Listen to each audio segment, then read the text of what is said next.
싶은 욕심 안 가지신 분 없을 겁니다. 하지만 이 점정식 화백께서는요, 충분히 그럴 만한 능력을 가지고 계시면서도 이곳 대구에서 제자들을 가르치며 향토 화단을 지켜오고 계십니다. 점정식 화백, 여러분 함께 만나보시죠.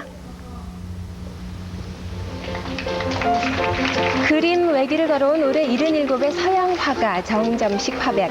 그의 15번째 개인전이 문화예술회관에서 기획전으로 열리고 있습니다. 선비 같은 자세의 교육자로서 그리고 분명한 예술적 신념을 지닌 화가로서의 모습을 가진 대구 미술계의 터줏대감 이 정점식 교수가 그림을 시작한 지 벌써 50년이 넘었습니다.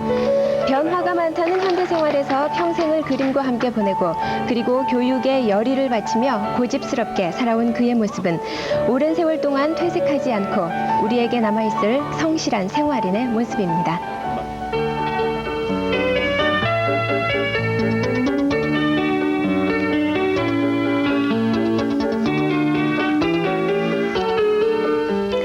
(1940년대) 초반 일본에서의 유학 생활을 마치고 국내에서 활동하기 시작한 정점식 화백. 그의 작품은 50년대 초반의 어수선한 시기를 지나 50년대 후반 우리 화단에 본격적으로 등장하기 시작했습니다. 1959년 당시 현대미술을 하던 작가들이 모여 함께 찍은 사진입니다. 그때부터 지금까지 한국 추상미술을 이끌어온 중심 인물 중 한 사람으로 대부분의 원로 화가들이 외국이나 서울에서 활동하고 있는 것과 달리 그는 유학 생활을 제외하곤 이곳 대구를 한 번도 떠난 적이 없다고 합니다. 정년을 넘긴 지금도 여전히 계명대학에서 명예교수로 강의를 맡고 있습니다. 이 미대 창립부터 지금까지 계속 지켜온 제자들과의 만남. 이젠 꼬박 일주일 8시간 뿐이지만요. 그래도 그에겐 가장 중요한 시간으로 학생들과의 수업을 준비하는데 가장 많은 시간을 보낸다고 하네요. 주된 그 하나의 테마를 부각시켜야 되는데 주변에 있는 저런 것이 너무 똑똑하게 나온다든지 너무 구체적으로 나와보면 이 주체를 희미하게 약하게 만들거든. 그래서 아까 내가 그 나무라든지 어린애들한테 장난감 줘보거든. 처음에는 잘 가져 노는 게야. 며칠 있다가 뭐 흥미를 잃어버리는 게 잃고 나서는 그 다음에 그걸 부수는 게야. 부사가 해체해보는 게라. 이런 일 보고 나서 버려버리는 게야. 이게 굉장히 중요한 게야. 제일 중요한 거. 예술도 그런 게야. 지금 우리가 해체를 안 하면 새로운 게 안 되는 거. 우리가 이제 그 예술을 하는 거는 창조지. 여러 가지 속성, 이때까지 보지 못했던 그런 구석구석을 찾아내는 게죠. 그죠? 우리가 부순다 하는 건 일종의 그런 이야기고. 여러분들 또 그림을 50년이 넘게 그려온 그림에서 그가 느낀 것, 끊임없이 자신을 깨트리지 않고서는 예술인으로서 꼭 필요한 창의성을 얻을 수 없다고 그는 늘 학생들에게 강조합니다. 77의 나이지만 조금의 시간이라도 허비하지 않고 제자들에게 쏟아부으려는 노 교수의 욕심은 이 강의실에서뿐만 아니라 이렇게 교정에서의 이야기로도 계속 이어집니다. 요는 아까 말한 이게 좋으냐 나쁘냐 이게 새로운 거냐 하는 그거는 자기 마음이 결정하는 게 자기 마음에 자기 뜻에 어느 정도 딱 들어맞는 거. 아, 내가 이기다 하는 거 미리 정해가지고 이래 하면 내가 된다 하는 그건 아니고 하다가 보면 말이야. 아, 내가 이런 게다 하는 게 자기가 찾아내는 거야. 그리 나가다가 이런 게 나타나. 그런 거 없잖아요. 서양미술과 교수들과의 시간입니다. 그에겐 모두 후배이기도 하고요, 또 제자이기도 하고요. 그래서 알게 모르게 이 후배 교수들이 그에게 느끼는 어려움만큼 그도 이 자리가 가끔 힘들게 느껴지기도 합니다. 하지만 이 정점식 교수가 자리를 지키고 있는 것만으로도 후배 교수들에겐 큰 힘이 된다고 하네요. 제자이면서 또 같이 교단에서는 허용 교수가 보는 정점식 교수 역시 스승으로서의 자리를 굳건히 지키고 있는 모습이었습니다.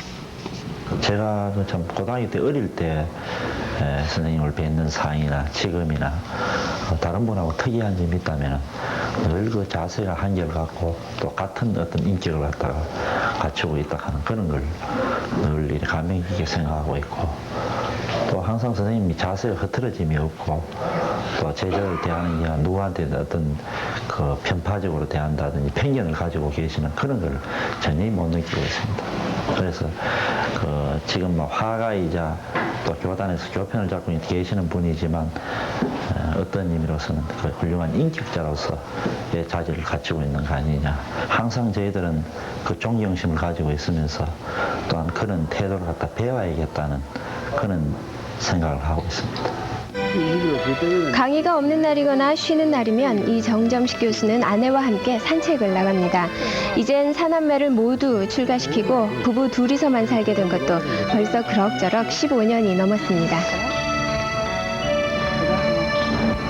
그래 뭐 시장에는 그래 뭐 손님들이 모두 맛있을까? 많이 오는데 시내에서 이제 아는 사람들 만나거든. 만나면 모두 갔다 왔다 하고 뭐 장안일 했다 하고 남아는 분이 어떻게 그래 작품을 많이 했는데 내가 뭐 오랜 시간을 두고 그런 느낌이라서 그렇지 요새 뭐 늙은 사람이 그렇게 많이 할 수 있나 뭐 그래 말하고.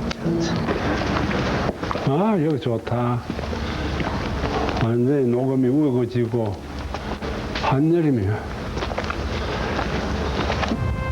자식들 이야기, 학교 이야기, 그리고 제자 이야기로 살아온 50여 년의 결혼 생활입니다.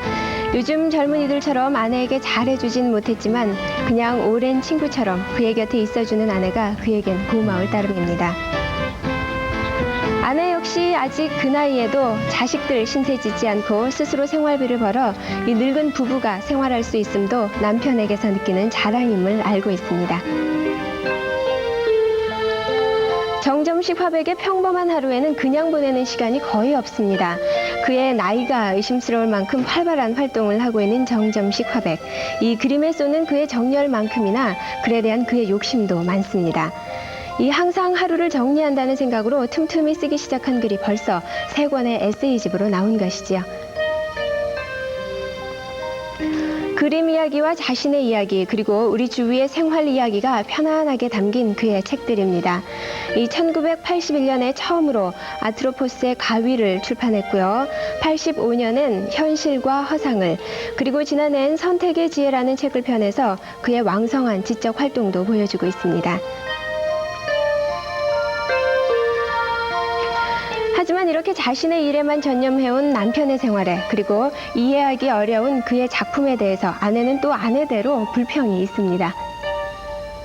그림을 그리는데 전모에는 조금 형태가 있는 그림을 그리더니 차차차차 그림 위에 진짜 막 짝대기만 나오고 막 그 다음에 색칠만 나오고 막 이런데 이리저리 찾긴 하는데 도저히 그런 그림을 알아먹지도 못하고 이런데 그 당신 그림 왜 이렇게 그려 이렇게 하면 그게 뭐 야단날 거고 아예 뭐 말도 못 해보고 예. 그래서 이제 그 전시회 한 몇 번 할 때마저 내가 그 용기를 내가지고 막 100번도 더 가고 싶지만은 단 한지 이제 어쩌다 기회를 봐서 자기 기분 좋을 때 아이고 보세요 조금 너무 봐서 알아먹는 그림 안 그러면 한두 점은 팔리는 그림 그럼 재료값이라도 좀 뽑읍시다 이렇게 하면 난리 나는 거잖아요. 그렇게 하니까 이제 겁이 나서 말로 못하지. 근데 요번에도 그렇게 그러면서 기름 얼마 좀 팔리기 쉽을까 이렇게 하니까 그림이 팔리고 안 팔리고는 우리하고 상관없는 거고 응? 그런데 그걸 왜 나한테 묻노 이렇게 하지. 그림이 팔리든 팔리지 않든 그에겐 관심 밖의 일입니다. 오로지 그에겐 오랜 세월 고집스럽게 지켜온 자신의 예술 세계만이 있을 뿐이지요. 그의 작품이 추상 미술이긴 하지만요. 작품 주제들은 주로 물과 불, 공기, 흙 등 자연의 모습들입니다. 이 자연을 때로는 추상적인 기법으로 또 때로는 서정적인 기법으로 표현한 그의 작품들. 이 구상적인 요소에 추상을 끼워넣기도 하고 또 현대적인 감각 속에 서화의 전통적인 기법을 이용하기도 하고 끊임없이 창의적인 발전을 추구해왔습니다. 그의 작품 활동 초기 한때 국전에 참여하지 않은 것도 변화 없이 보수적인 입장에만 빠져있던 그들과 이 창의성이 담긴 새로움을 중시하던 자신의 예술적 신념이 달랐기 때문입니다. 그래서 그는 이 1952년 대구 미술가협회를 발족해서 보수적인 대구 화단의 풍토를 바꾸고요. 72년엔 신조회전을 창립해서 대구 추상미술의 뿌리를 내리는데 중심 역할을 했습니다. 이렇듯 예술가로서의 사명을 지켜온 정점식 화백. 앞으로 살아가는 동안에도 그림에 대한 그의 열정은 계속될 겁니다. 군더더기 없이 본질만 표현한다는 그의 작품만큼이나 절제 있게 살아온 그의 77평생. 진정 예술가로서 외길 인생을 걸어온 그의 삶은 어제와 오늘이 그랬듯이 내일도 변함없을 겁니다.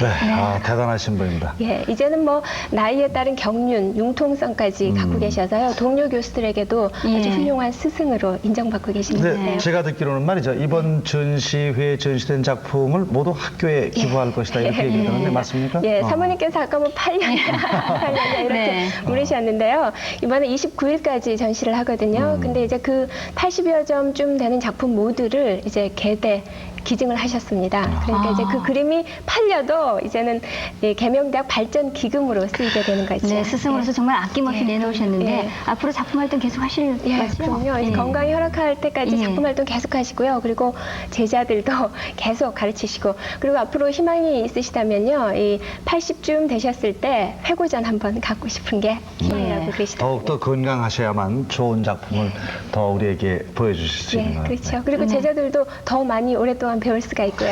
네, 네, 수고하셨습니다. 고맙습니다.